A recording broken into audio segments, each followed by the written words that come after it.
Hi all and grazie, it's B from B's Atelier. Welcome to my channel. Today I'm here with the video for the hashtag Everyday Art Hop. I like to show that you can start your art journey on a budget and you don't need necessarily everything at once. So for these 3 tags I suggest you look around what you have in your house anyway. I will have the supply list in the description down below.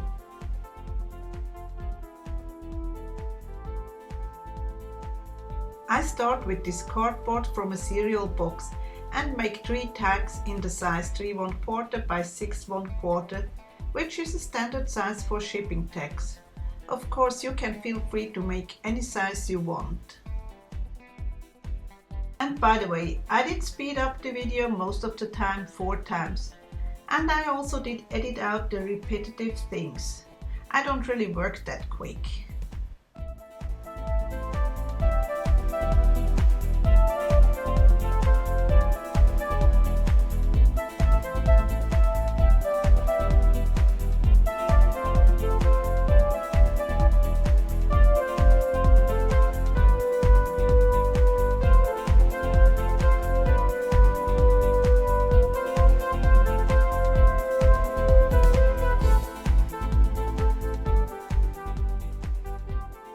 To make some rounded corners on the tag, I simply trace along this empty thread spool.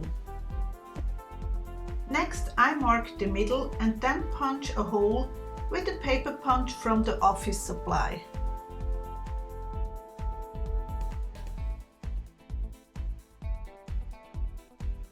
I also cut off a corner and then use that bit as a guide for the other side.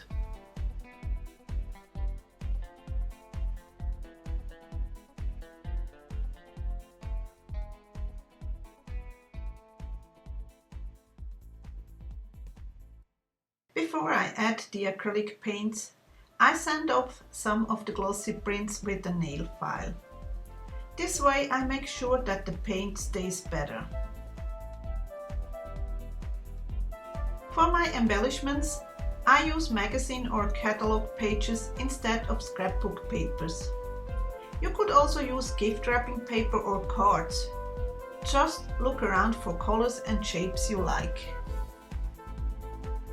Yes, I know, I could use a brush, but sometimes I really like to apply paint with my fingers. I hope you can see I don't cover everything from the print. I actually leave some of the colors from underneath for more interest. Next, I did use my fancy stamping tool, the empty threadspool, to remove some of the color by pressing and turning into the wet paint.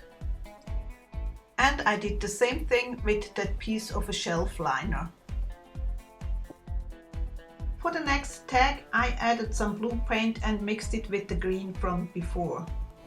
I want the tags to be different but still belonging together.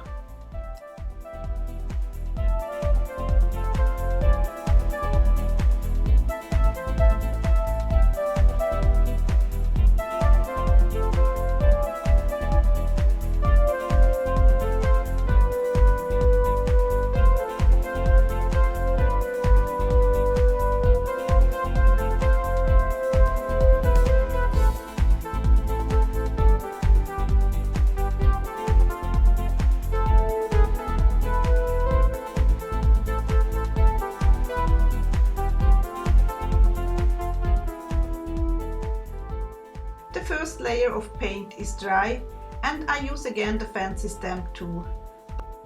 But this time I use it for adding more color onto the tags.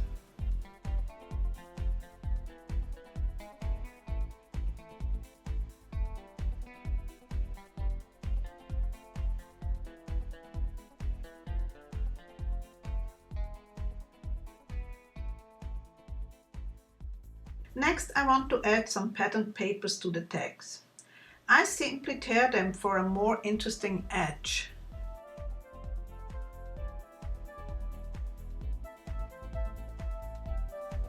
I didn't like the white on the teared edges, So I did use some paint again and went around all my pieces.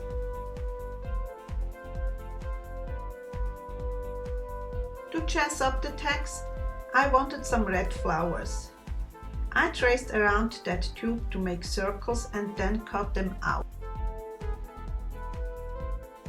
To give them a little bit of dimension, I cut a slit till about the middle point, and then I overlapped lightly and glued them together.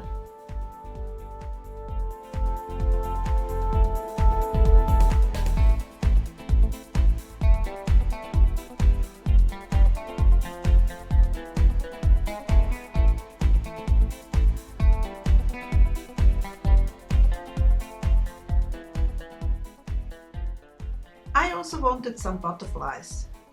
To have them symmetrical, I did draw on some extra paper to make myself a template.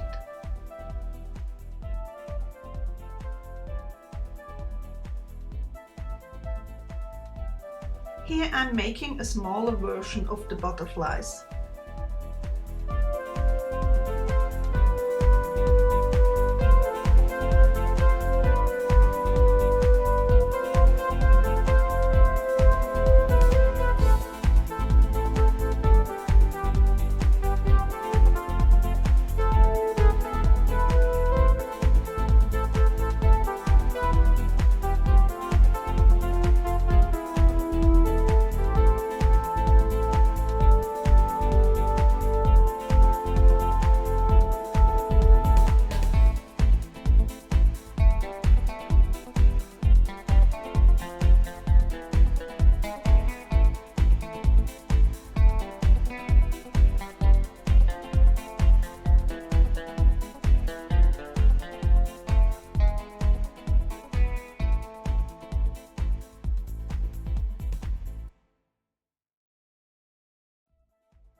I add details to the butterflies with the permanent marker.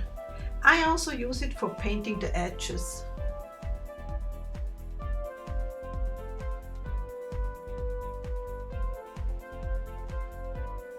Here I'm checking if I need something else, but I'm pretty happy so far. So on to the sentiments.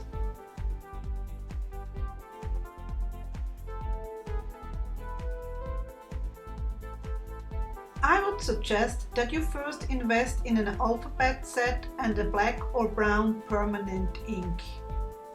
This way you can print any sentiment you want.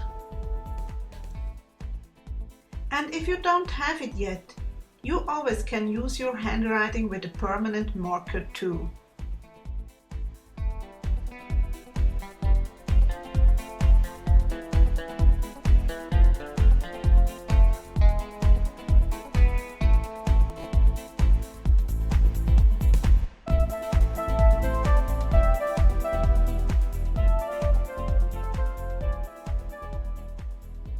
Now it is time to glue everything in place. Sometimes when you cut or tear papers, you are left with some white edges. If you don't want them, you have to paint the edges, which is also sometimes referred as distressing. You can use different things for that. This time I did use a permanent marker, but it works as well with paint or ink. Before I add the sentiment, I did curl it by simply pull it over a pencil.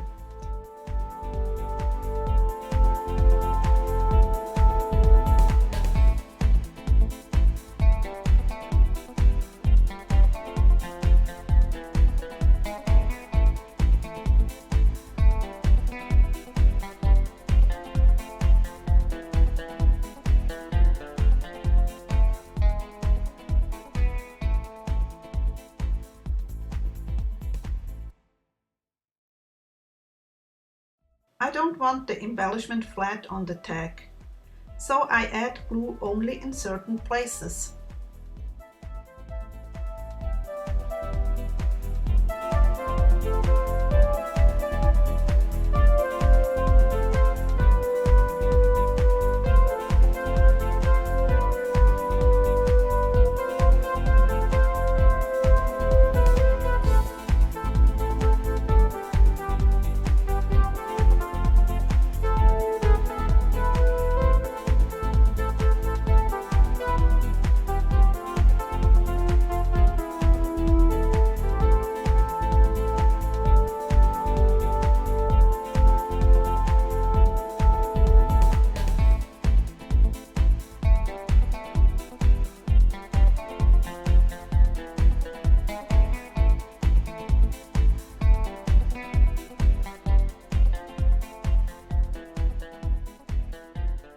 good thing about permanent markers, you can change the colors of the buttons. So even if you have only white or metallic buttons, you can turn them into red buttons. To glue the buttons, I did snip off the shanks with some wire cutters. That way I have a flatter backside to glue them.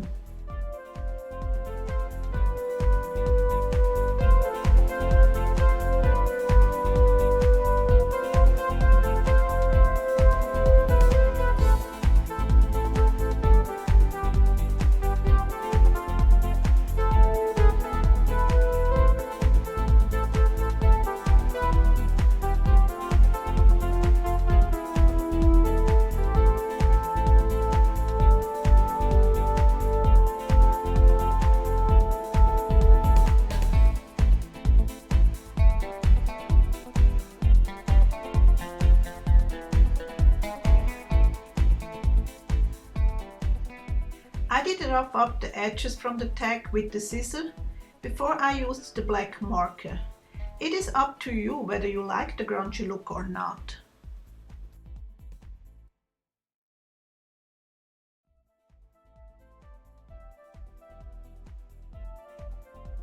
I like to add faux stitching around my tags with the marker. For some shimmer, I did use metallic paint in certain areas.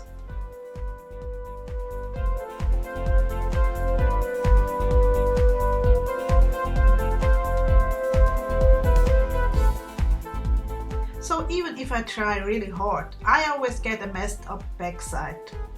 The solution for me is to cover up the backside at the very end.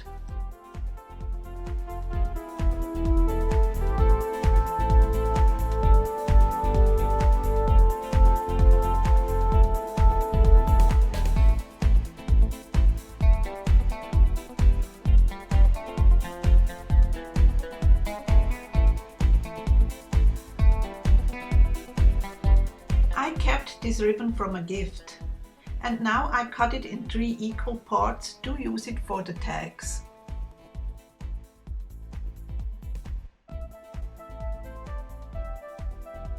If you liked the video, please give me a thumbs up, subscribe and share. Till next time!